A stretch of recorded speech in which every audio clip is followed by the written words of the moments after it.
Bro, imagine coming home from work, and your dog nearly ain't there. The HOA tried to snatch my boy like they owned him, but they didn't know my brother. Yeah, the one who passed the bar after dropping out twice was about to rain legal fire on him. Let me tell y'all how fast this HOA folded. It started on a Thursday. One of those days where the sky looks tired before you even clock in. I had pulled a double shift at work, 14 hours, and all I wanted was to get home, put my feet up, and let my golden retriever, Buster, climb onto my lap like the oversized baby he is. But that's not how this story goes. Because while I was trying to survive my shift, the HOA across the street was plotting something else entirely. Buster wasn't just a dog. He was family. My dad gifted him to me before he passed.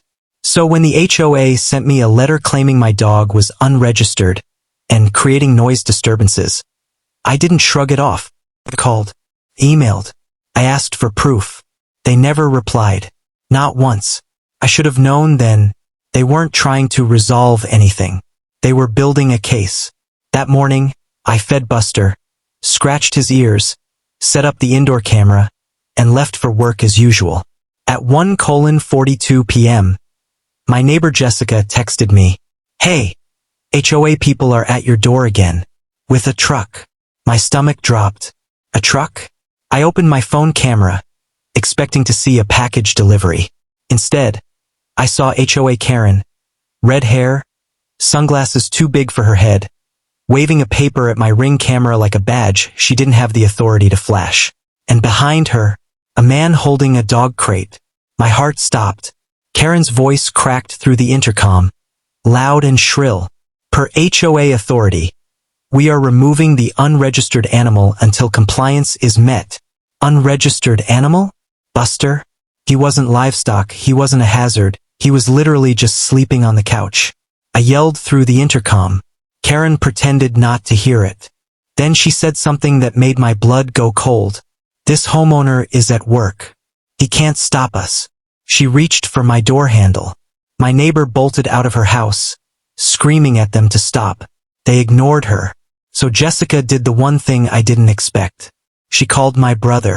Now, my brother? He's a lawyer. The type of lawyer people hire when they want someone to be scared of them. The kind who quotes laws the way other people recite sports stats. He picked up instantly. And when he heard what was happening, he broke the speed limit getting to my house. When he pulled up, the HOA looked confused. They didn't expect anyone to intervene.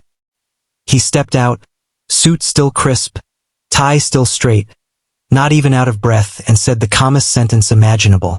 "Put your hands on that dog, and all three of you are catching charges." Karen scoffed.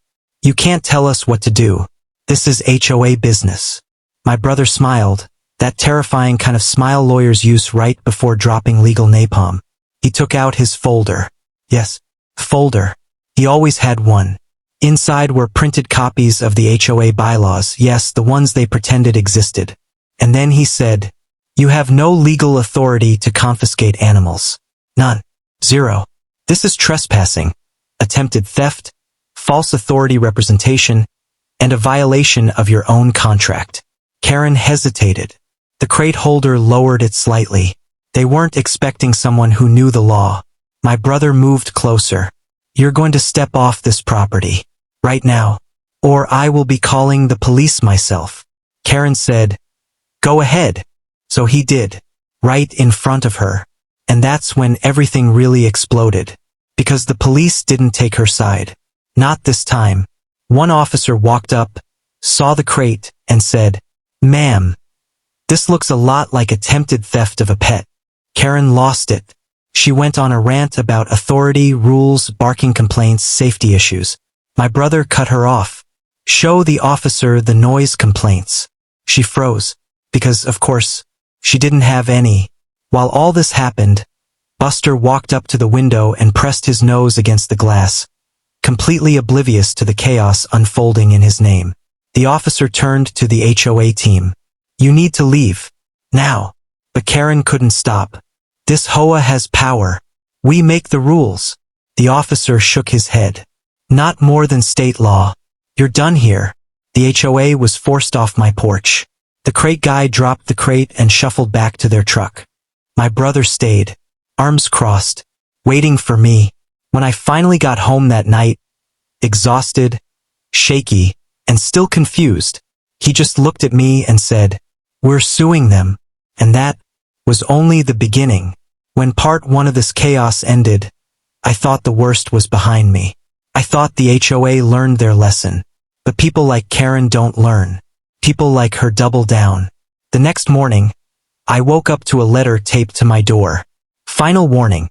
Failure to surrender the unregistered animal will result in HOA action. My brother laughed when he saw it. Not because it was funny, but because it was evidence. He spent the next hour building a case like he was preparing for war. While he typed, he said, "They think this is about a dog. It's not. It's about power." That same afternoon, we walked into the HOA office, cameras rolling. Karen was already there, smiling like she had won something. We sat across the table from her, and my brother pulled out a stack of papers thick enough to be a Bible. He slid them across to her. "What's this?" she snapped. "Your lawsuit," my brother replied. She blinked. "You can't sue us." He leaned forward. "I can sue anyone who breaks the law." The room went silent. He listed the violations one by one. Trespassing, attempted theft, abuse of authority, contractual violation, harassment, targeting a protected emotional support animal. Yep, Buster had paperwork. Karen's face turned the color of uncooked chicken. She tried to talk back, but my brother wasn't done. He hit play on my ring footage. The part where she said, "He's at work. He can't stop us." That clip destroyed her soul. When she reached for the door handle, the officer watching the recording cursed under his breath. Karen collapsed back into her chair, realizing finally that she had screwed with the wrong dog and the wrong family. The HOA board tried to protect her, of course. They claimed she misinterpreted the rules. They claimed she was trying to help. My brother wasn't buying it. Neither were the officers. Neither was the city attorney, who got involved after seeing the footage. Fast forward 2 weeks.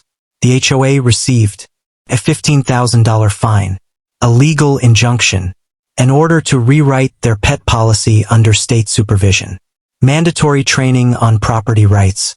And Karen? She was removed from the board entirely.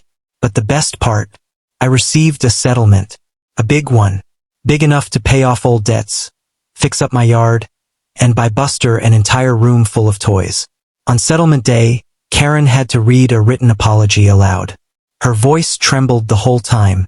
She said, "I acted outside my authority, and I sincerely apologize for any distress caused to the homeowner and his dog." My brother stood behind me, arms crossed, proud smirk on his face. It was over. Finally. That day, as we drove home, he said the words I'll never forget. "Buster doesn't need protection. You do. From idiots." And he wasn't wrong. Buster stuck his head out the car window, tongue out, catching the wind like the happiest creature alive. All he knew was, we were going home. And no one, not HOA Karen, not fake rules, not anyone, was ever gonna take him again.